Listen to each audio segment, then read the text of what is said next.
tema kita malam ini adalah cara mendapatkan janji Allah Subhanahu wa Ta'ala. Selalu kita selesai azan, menjawab azan, kita tutup dengan doa wasilah. Allahumma rabba hadhihi ad-da'wati at-tammati was-salatil qa'imah. Ati sayyidana Muhammadan al-wasilata wal-fadilah wasyarafa wad-darajatal 'aliyata ar-rafi'ah wa ba'athu Allahumma maqaman mahmudan alladhi wa'adtah. Ditutup dengan innaka la tukhliful mi'ad. Engkau tidak ingkar janji ya Allah. Jadi Allah kalau sudah dia berjanji, maka Allah tidak akan ingkar janji. Kalau kita merasa kenapa kita belum mendapatkan, jangan salahkan Allah. Kita yang belum cukup syarat untuk mendapatkan janji Allah Subhanahu wa Ta'ala. Poin yang pertama, janji tentang kehidupan di dunia ini.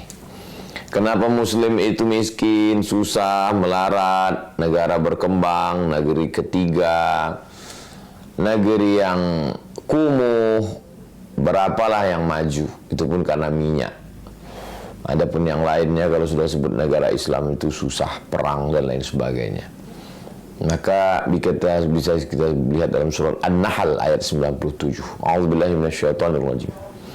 Man amila salihah, siapa yang beramal saleh, min dzakarin aw untha, laki-laki atau perempuan, wa huwa mu'minun, dia beriman, fala nuhyiyannahu hayatan thayyibah, dia akan kami berikan kehidupan yang baik. Jadi kalau kehidupan kita sekarang kurang baik, berarti ada dua kemungkinan. Kemungkinan yang pertama, ya kita tidak beramal soleh. Kemungkinan yang kedua, kita beramal soleh tapi tidak beriman. Makanya selalu bersanding dia, innal insana lafi khusr, manusia itu rugi, illal ladzina amanu, beriman. Setelah itu wa amilus solihati, amal soleh. Iman, keyakinan, sifatnya di dalam, motivasi, semangat, tidak kelihatan. Sedangkan amal soleh action, gerakan, etos kerja.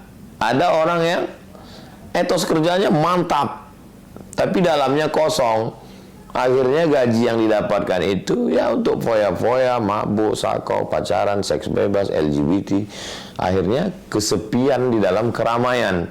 Angka bunuh diri tinggi, stres, depresi, anxiety, bunuh diri. Apalah artinya itu? Maka tidak bahagia. Tidak hayatan thayyibah.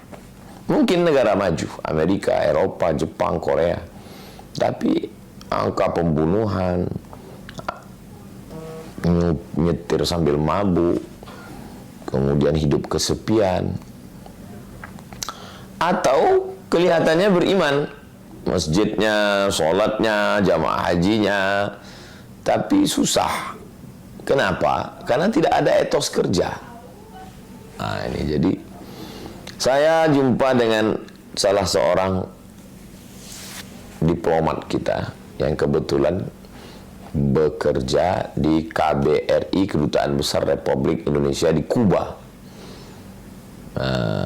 Sebelum di sini Ustadz Somad, saya di Kuba katanya. Fidel Castro Pak. Iya. Wah, sering ngisap cerutu dong. Oh, saya nggak merokok Pak Ustadz. Oh. Gimana? Saya orangnya suka penasaran. Gimana kehidupan di Kuba itu, Pak? Komunis kan? Tidak bertuhan, nggak percaya sama akhirat. Mereka itu, Pak Ustadz, ya nggak ada agama. Tapi kita kalau menjalankan agama nggak dilarang. Ada masjid di Kuba, ada Pak Ustadz. Boleh kita melaksanakan ibadah, tapi mereka nggak. Bagi mereka ya hidup, habis itu mati. Dia meninggalkan sesuatu, dikuburkan rame, itu orang sudah baik. Apa kesan Bapak selama tegas di Kuba itu? Istri saya melahirkan, Ustadz. Saya minta tolong sama dokternya. Datang dokter itu nolong 6 orang, Ustadz, naik sepeda. Karena gaji di sana rendah. Berkeringat-keringat itu dokter naik sepeda untuk menolong proses persalinan istri saya. Kemanusiaannya tinggi sekali, Ustaz. Kenapa mereka punya kemanusiaan yang tinggi ya? Apa karena Che Guevara? Saya pada baca sedikit tentang sahabat Fidel Castro, Che Guevara, orang kaya, dokter, yang lari masuk ke hutan, untuk berjuang melawan borjuisme. Karena mereka ini komunis yang membela hak orang susah, proletarian. Jadi boleh jadi juga Ustadz, tapi yang jelas mereka kemanusiaannya sangat tinggi. Coba kita bandingkan, mungkin oknum ya, tidak semua dokter yang malpraktek, ikut membantu aborsi, ketika tertangkap di lantai rumah ternyata banyak janin-janin, sombong, angkuh, kemana kemanusiaannya. Tapi ketika berangkat haji dan umroh nangis di pintu Ka'bah. Jadi agama itu hanya untuk pembenaran. Saya tidak mengeneralisir kasusnya semua, terjadi dalam beberapa orang. Ya dia anggap ini dunia untuk cari duit, halal haram, hantang kromo, bantai saja, riba sudi, sikut sana, sikut sini, hantam sana, hantam sini. Setelah dapat duit, pergi ke Makkah, nangis di pintu Ka'bah, selesai. Oh, nggak bisa begitu. Itu kedunguan yang dijadikan agama. Maka kata Syekh Muhammad Al-Ghazali, saya khawatir ada orang dungu, lalu ketika dia beragama, kedunguannya dijadikannya agama. Makanya standar keberagamaan kita itu adalah ati Allah wa ati Rasul, ikut Allah Al-Quran, wa ati Rasul, ikut Rasulullah SAW. Sunnah Nabi, kalau tidak paham, tidak ngerti, ikut al-ulama. Teknisinya itu ulama. Al-ulama warathatul anbiya. Jadi kalau mau bahagia, syaratnya hidup di dunia ini nggak banyak-banyak. Man amila salihan, amal soleh, min zakarin, laki-laki, au unsa, perempuan, wa huwa mu'minun, beriman kepada Allah. Jadi kalau dia semangat kerja, masuk kantor, disiplin, nggak korupsi, nolong orang, nah itu adalah tidak hanya sekedar kemanusiaan macam orang komunis yang di Kuba, tapi ada kehidupan nanti di akhirat. Jadi tidak sesingkat, sependek ini hidup ini. Hidup habis itu mati, tidak. Ini hanya sebagai stasiun. Ini hanya perjalanan pendek. Nah, inilah Islam. Nah, ini untuk yang zahirnya. Lalu bagaimana dengan janji Allah untuk yang batinnya? Bisa dilihat dalam surat Ar-Ra'd ayat 28. Ala bidzikrillahi tatma'innul qulub. Dengan banyak berzikir mengingat Allah, hati menjadi tenang. Apa yang paling jahat di badan kita ini? Yang paling jahat di badan kita kolesterol. Apalagi gula, apalagi asam lambung, apalagi asam urat. Bukan. Yang paling jahat adalah pikiran. Nanti kalau begini, tekanan segala macam, akhirnya naik asam lambung, naik asam urat, naik diabetes, gula, naik kolesterol. Makanya orang gila sehat. Kenapa orang gila itu sehat? Ya karena dia nggak mikir. Makan tidur, makan tidur, makan tidur, lebih sehat dia dari kita. Nah, jadi janji Allah Subhanahu wa taala, ala bi dzikrillah tatmainnul qulub. Dengan berzikir hati akan menjadi tenang. Jadi ketika pikiran kita ini banyak, kita memikirkan sesuatu yang tidak mestinya kita pikirkan. Nanti kalau begini akan begini, gini akan begini, ini akan begini, ini akan, padahal tidak separah itu, tidak sedahsyat itu. Jadi ya kita berusaha, berikhtiar, beramal, beriman, tawakal, berdoa, serahkan pada Allah.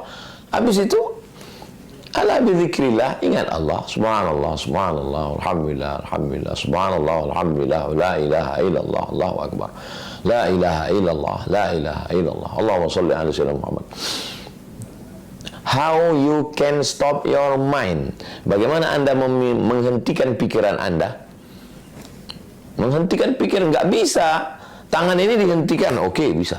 Mulut ini dihentikan, tapi menghentikan pikiran. Makanya kata Habib, banyak-banyak sholawat ya. Itu sebenarnya adalah, apa kata Kiai? Banyak-banyak tawassulan ila hadratin Nabi Mustafa Al-Fatihah, ila Syekh Abdul Qadir Al-Jilani Al-Fatihah, Syekh Bahauddin An-Naqsyabandi Al-Fatihah. Sebenarnya baca istighfar banyak-banyak, sholawat banyak-banyak, Al-Fatihah banyak-banyak, Allah, Allah, Allah, Allah, Allah 5.000. Itu sebenarnya untuk mengalihkan konsen dari ini ke sini. Karena nggak selesai dengan ini. Nggak selesai masalah hidup ini dengan ini. Maka janji Allah, kalau kau berzikir, hatimu akan tenang. Kenapa saya belum tenang? Ya karena nggak berzikir. Coba beli tasbih digital itu. Di jalan, sambil nyetir, sambil bawa motor. Allahumma sholli ala sayyidina Muhammad. Itu nggak terasa tuh, 100, 200, tiba-tiba udah 1000. Rupanya sehari itu kita udah berselawat 1000. Daripada ngomong nggak sentuh arah, daripada scroll. Nah, lalu kemudian yang berikutnya, poin yang ketiga, hidup ini 2, zahir, amal soleh, iman, batin, hati tenang. Udah. Terus apalagi fase, proses, level yang akan kita jalani? Mati. Bisa dalam surat, lihat Fussilat ayat 30. Innal ladzina qalu rabbuna Allah. Orang yang mengucapkan rabbuna Allah, Tuhanku Allah. Tsumma istaqamu, dia istiqamah. Istiqamah dia di situ. Senang sholat, susah sholat, lapang sholat, sempit sholat, kaya sholat. Ya, istiqamah.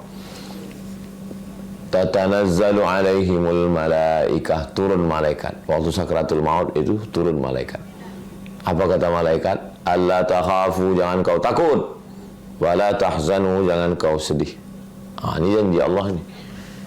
Ternyata orang yang mau mati itu ada 2 perasaan. Perasaan yang pertama takut. Takut sakratul maut, takut mungkar nakir, takut pertanyaan, takut azab kubur, takut hari kiamat, takut titian siratal mustaqim, takut hisab, takut masuk neraka.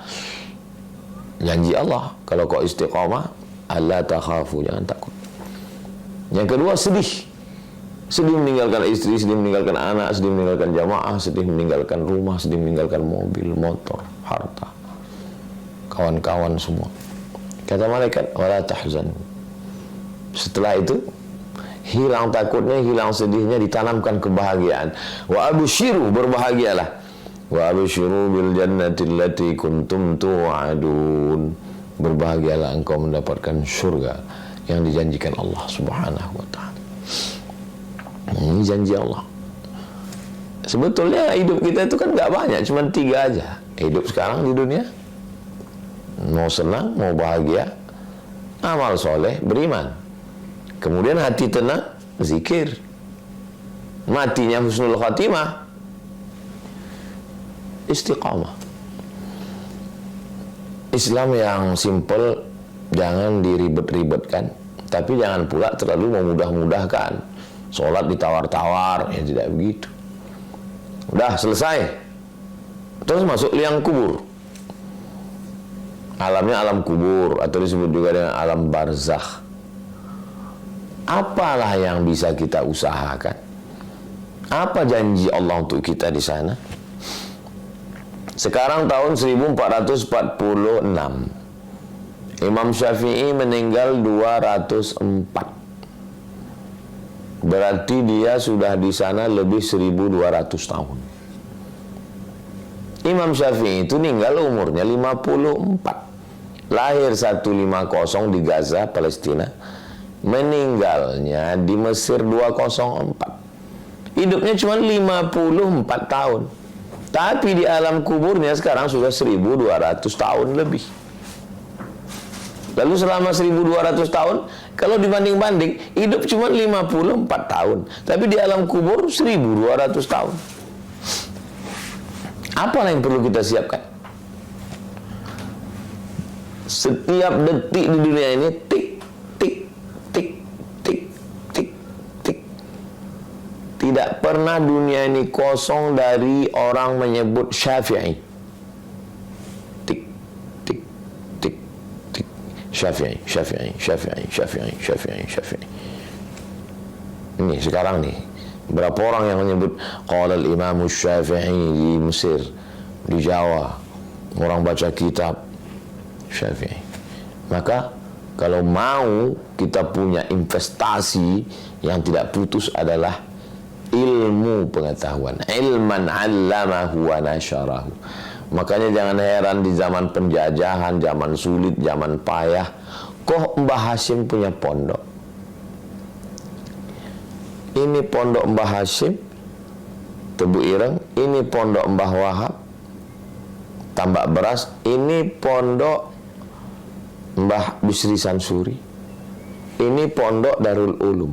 4 pondok besar di kota yang sama, di Jombang. Kan kalau berpikirnya sekarang, kalau orang mikir sekarang aja, sekarang, ya udahlah, udah selesai lah itu udah.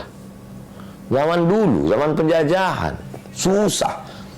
Karena mereka mikirnya bukan saat itu, mereka mikir apa yang mengalir untuk saya, dan ke-4 pondok itu mengalir untuk ulama-ulama itu luar biasa. Cara berpikir mereka itu luar biasa. Syekh Sulaiman Tunuhan dari Turki sudah meninggal dunia. Sekarang lebih dari 150 negara. Ilman 'allamahu wa nasyara. Saya enggak kiai Ustaz, saya enggak ulama.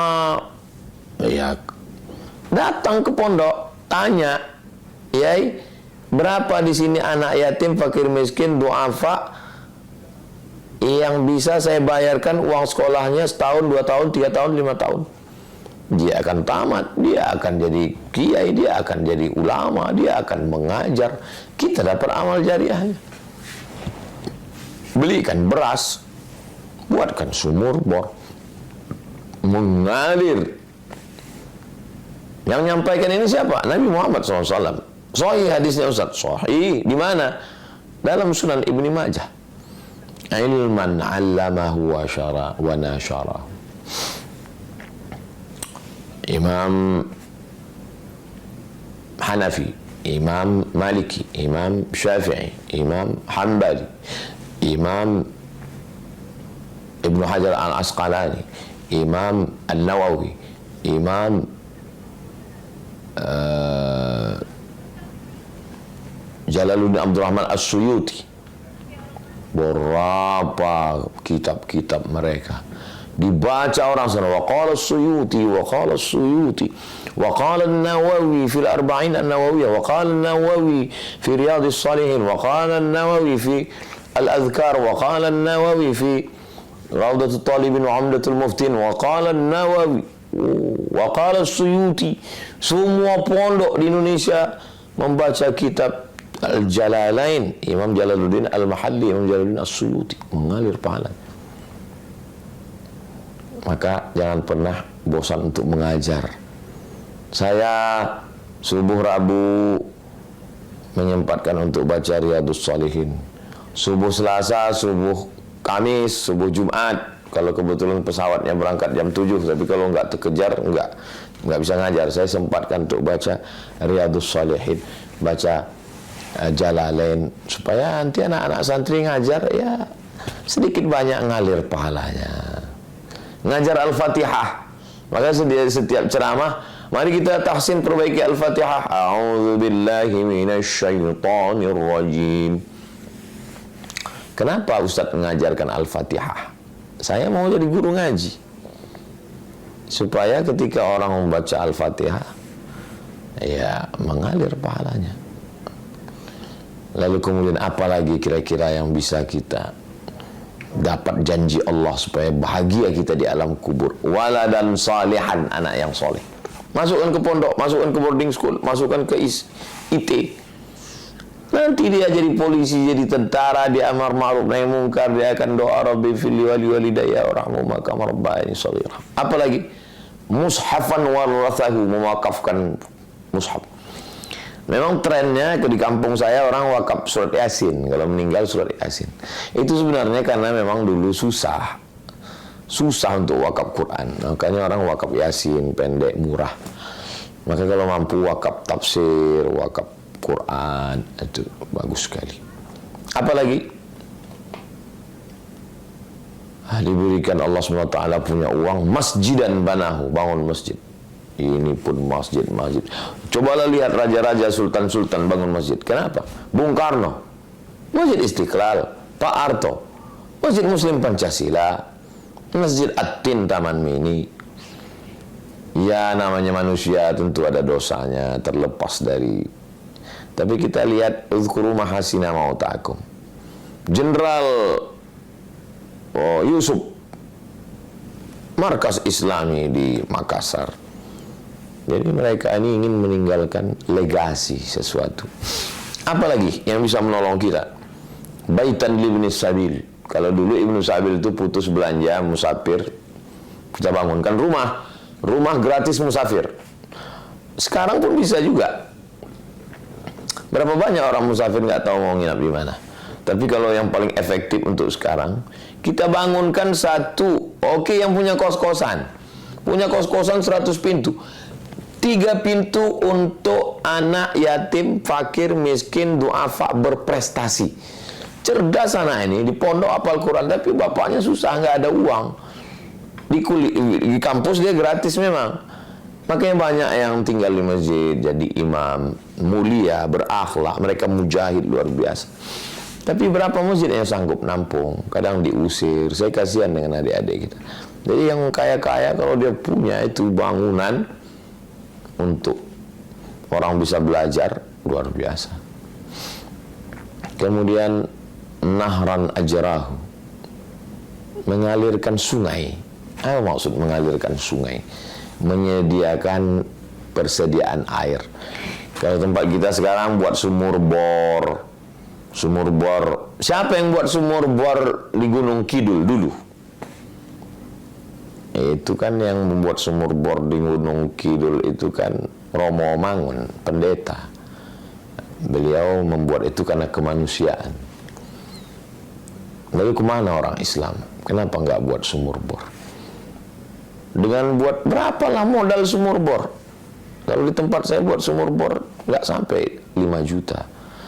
Anak-anak bisa mandi, bisa wudhu, bisa sholat, bisa minum, filter air dan lain sebagainya, persediaan air.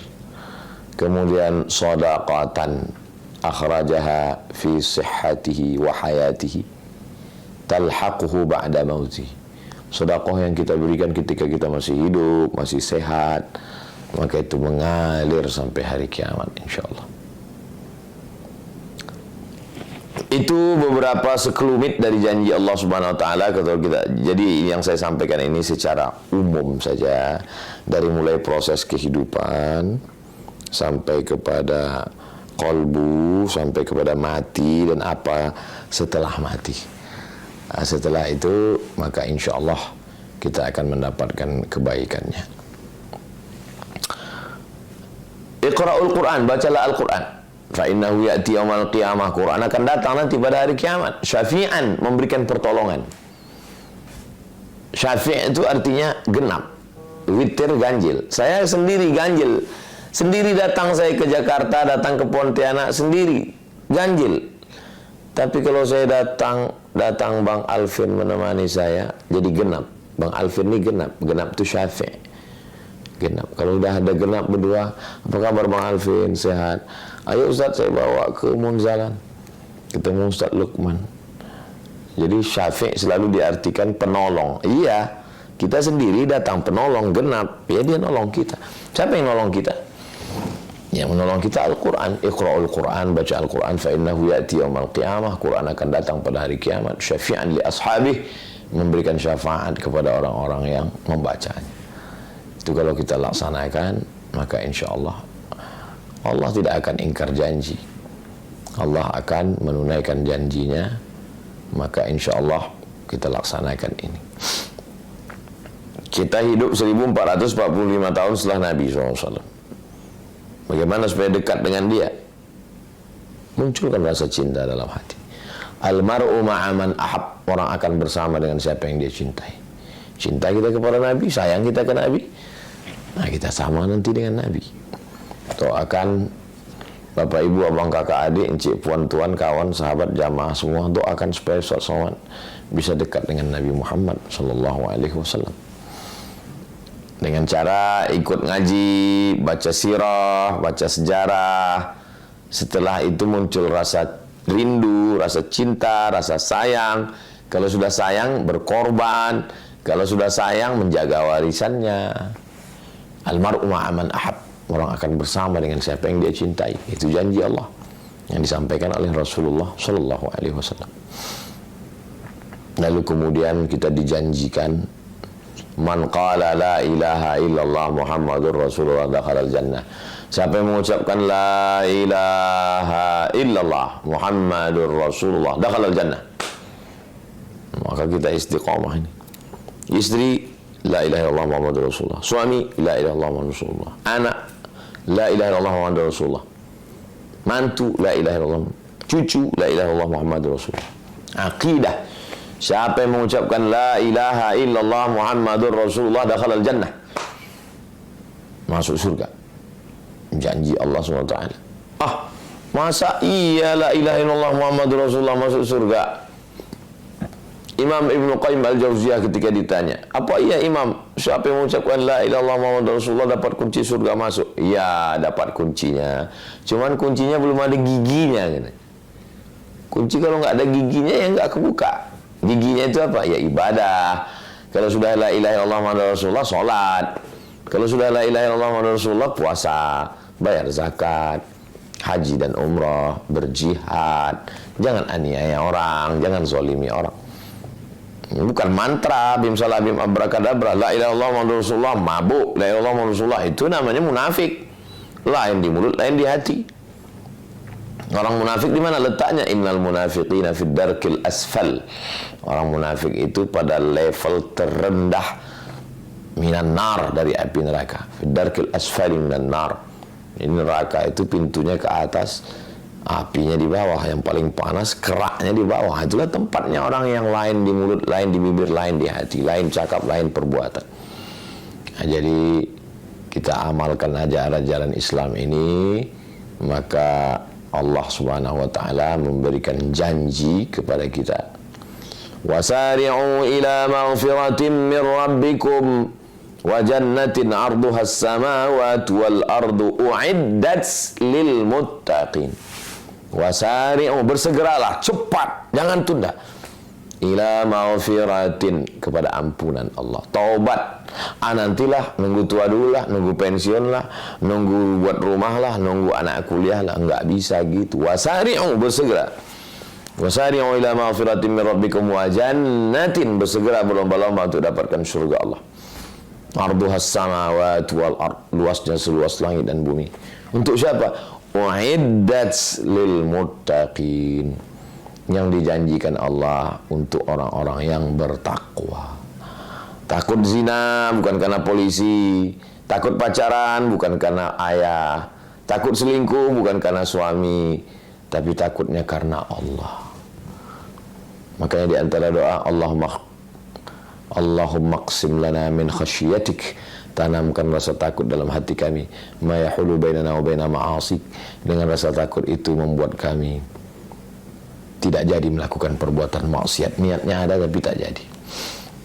Kita sama berdoa, mudah-mudahan kita termasuk yang mendapatkan janji Allah, dan kita istiqamah, beramal soleh, beriman, berzikir, istiqamah, menyebarkan ilmu, mendidik anak soleh, mewakafkan mushaf dan kitab-kitab Islami, membangun masjid, membangun rumah untuk asrama, kos-kosan untuk anak-anak tidak mampu, mengalirkan air, memberikan sedekah, membaca Al-Quran, bersegera, tidak menunda-nunda amal.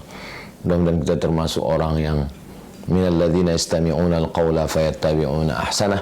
Jadikan kami orang-orang yang mendengarkan ucapan yang baik lalu mengiringinya dengan amal yang baik. Allahumma rzuqna al-istiqamata 'ala syari'atil gharra wa tariqatil bayda. Berikan kami istiqamah dalam iman dan Islam. La tada' lana dzamban illa ghafarta, ampunkan dosa kami, wala dainan illa qadaitah, tolong lunaskan hutang piutang kami, bantu kami supaya lunas dari hutang piutang riba ya Allah. Wala maridan illa syafaitah, sembuhkan penyakit kami, saudara kami, orang tua kami, sahabat kami, anak kami, kawan kami, jamaah kami yang sakit, angkat penyakitnya. Saudara kami, guru kami, orang tua kami yang sudah mendahului kami, Allahumma ighfir lahum warhamhum wa'afihim wa'fu anhum. Allahumma jma'na ma'al habibil mustafa fi jannatikal ula, masukkan kami ke surga bersama Rasulullah SAW. Waqtim bis salihati amalana, tutup umur kami dengan husnul khatimah. Wa sallallahu alaihi wa sallam Muhammad wa ala alihi wa sallam, walhamdulillahi rabbil alamin.